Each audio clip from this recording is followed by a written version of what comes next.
মানুষের যে ভোট দেওয়ার, দর্শকও তো একটা ভোট দেয়। তারা ভোট দিয়েছে বলে রাশিকে আজকে সেকেন্ড সিজন হচ্ছে। এর একটা পলিটিক্যাল এবং একটা স্পিরিচুয়াল জার্নি আছে। যার রক্তে রাজনীতি তার তো আসল ধর্ম রাজনীতি। প্রথম যেদিন মুখোমুখি দুই ভাই, সেদিনকে আমার একটা তালগোল পাকিয়ে গেছিল। মানে আমার যে অভিনেতা সত্তা একদম পুরো মিক্সির মধ্যে ঢুকিয়ে কেউ গড়িয়ে দিয়েছে মনে হচ্ছে। এই সিরিজে দুজনে আছে, মুখোমুখি আছে, পাশাপাশি আছে। সেইটা একজন অভিনেতার কাছে খুব সহজ নয়। আমি অত বড় অভিনেতা নই, আর আমি বিশ্বাস করি না যে বিরাট ম্যানারিজম দিয়ে দুটো ক্যারেক্টারকে আলাদা করা যায়। নমস্কার। টান টান উত্তেজনার সাথে গোটা দেশবাসী এখন যেই বিষয়টার দিকে তাকিয়ে রয়েছে সেটা হচ্ছে মোস্ট হিটেড অ্যান্ড ক্রুশিয়াল রিচপুর লোকসভা কেন্দ্রের আসন্ন উপনির্বাচন। ব্যানার্জি পরিবারে আগন্তুকের মতো আগমন ঘটেছে প্রতিম ব্যানার্জি।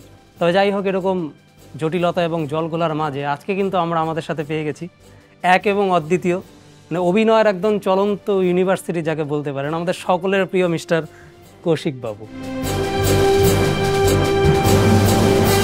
কৌশিকবাবু, প্রথমেই বলো যে এই রাজনৈতিক প্রেক্ষাপটে দাঁড়িয়ে যে রাজনৈতিক পরিবেশ তৈরি হয়েছে এখন বর্তমানে, সেইখানে দেশবাসী তথা আমাদের বাংলাকে এরকম একটা রাজনৈতিক চরিত্র উপহার দিতে না কীরকম লাগছে তোমার?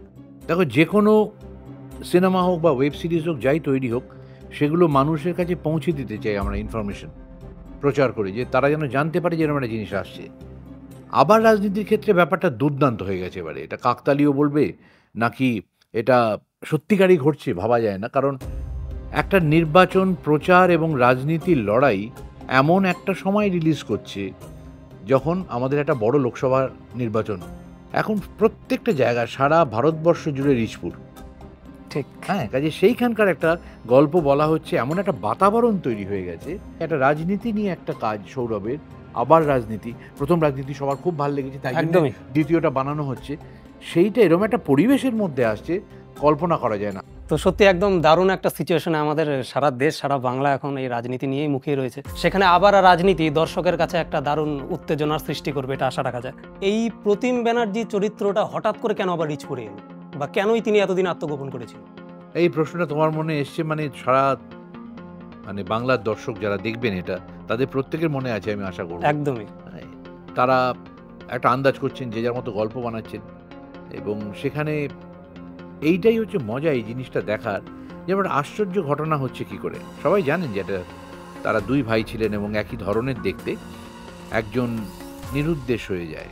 এর একটা পলিটিক্যাল এবং একটা স্পিরিচুয়াল জার্নি আছে, যে রাজনীতি শুধুমাত্র মারামারি কাটাকাটি লড়াই নয়, তার মাধ্যমে একটা পরিবারের ভিতরকার, ব্যানার্জি পরিবারের ভিতরকার যে একটা রাজনীতি, তার যে লড়াই, সেইটা আরও ত্রিমুখী হয়ে উঠবে এই সিজনে ইয়েস, 100%। মানে রাজনীতি শুধুমাত্র আমাদের ফিল্ডে না, আমাদের পরিবারে, আমাদের সর্বক্ষেত্রেই রয়েছে। সর্বক্ষেত্রে রয়েছে। এটা ঠিক। মানে সেটার কিছুটা ফ্লেভার আমরা এই সিজনে পাচ্ছি, তার ফিরে পাচ্ছি, আসাতে। মানে কি, এটা ভীষণ ইন্ট্রিকেট, খুব খুব জটিল একটা সিজন। এবং এই সিজনটা আরও বেশি ভয়ানক, কারণ প্রথম সিজনে মানুষ চিনতে পেরেছে মল্লিকাকে, রাশিকে, রথীন ব্যানার্জি, এদেরকে চিনতে পেরেছে। চেনা যখন শেষ হয়েছে, রথীন ব্যানার্জি মারা গেছে। তা মানুষের যে ভোট দেওয়ার, দর্শকও তো একটা ভোট দেয়। তারা ভোট দিয়েছে বলে রাশিকে আজকে সেকেন্ড সিজন হচ্ছে। তাদের সে ভোটের সিদ্ধান্ত কতটা ঠিক, সেটা সেকেন্ড সিজনে যে ভোটটা হবে সবাই দেখার পরে, সেটা দেখার জন্য আমি অপেক্ষা করে বসে আছি, কে জেতে। আমরাও।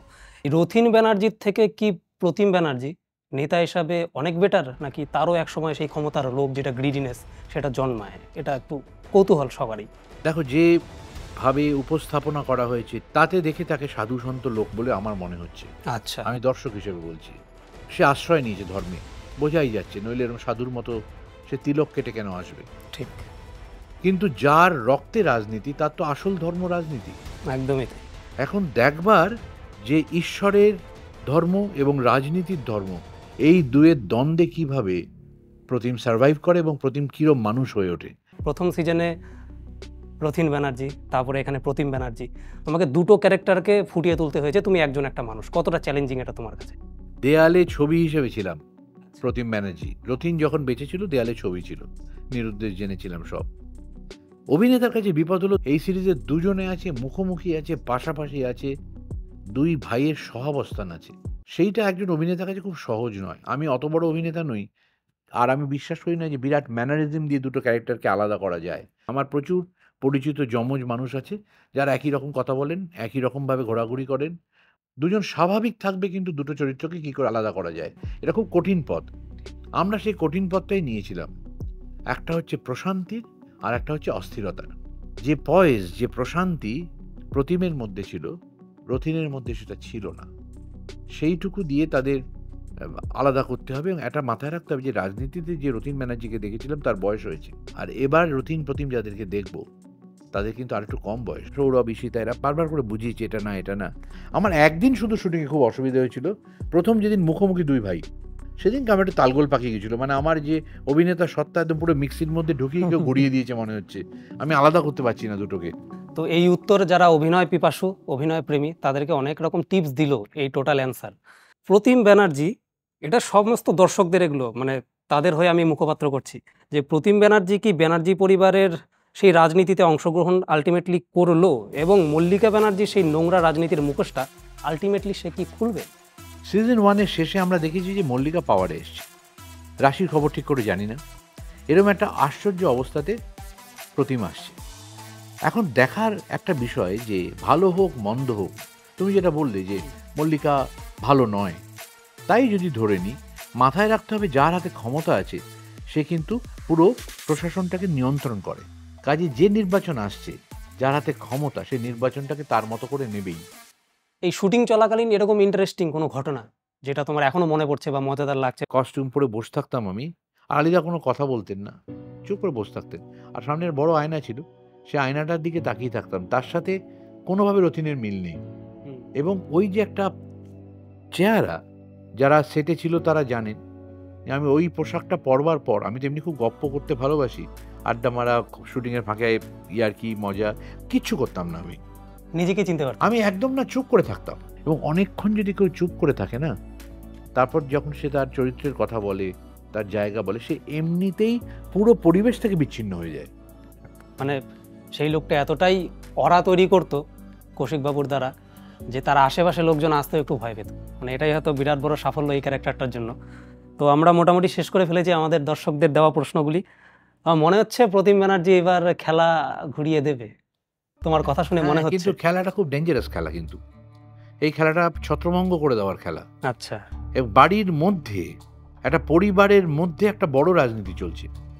আমি জানি না সমস্ত পরিবারকেন্দ্রিক রাজনৈতিক ক্ষেত্রেই এটা হয় কি না। খুব সজাগ হয়ে দেখবেন, কিন্তু খুব মাথা ঠান্ডা করে, কারণ দুজন ভাইকে আপনাদের হজম করতে হবে, একদিকে অধর্ম, একদিকে ধর্মকে হজম করতে হবে। কাজে সেই জায়গা থেকে দাঁড়িয়ে খুব মনোযোগ দিয়ে সবাই মিলে দেখবেন। তো বন্ধুরা, তোমরা যেই প্রশ্নগুলো পাঠিয়েছিলে তার এই আলোচনার মাধ্যমে তার অনেক অংশের উত্তর তোমরা পেয়ে গেছো। তো ট্রেইলার আসছে খুব শীঘ্রই, দেখা হচ্ছে হইচইয়ের পর্দাতে। ভালো থেকো, সুস্থ থেকো, আর চোখ রেখো হইচইয়ের পর্দায়। নমস্কার।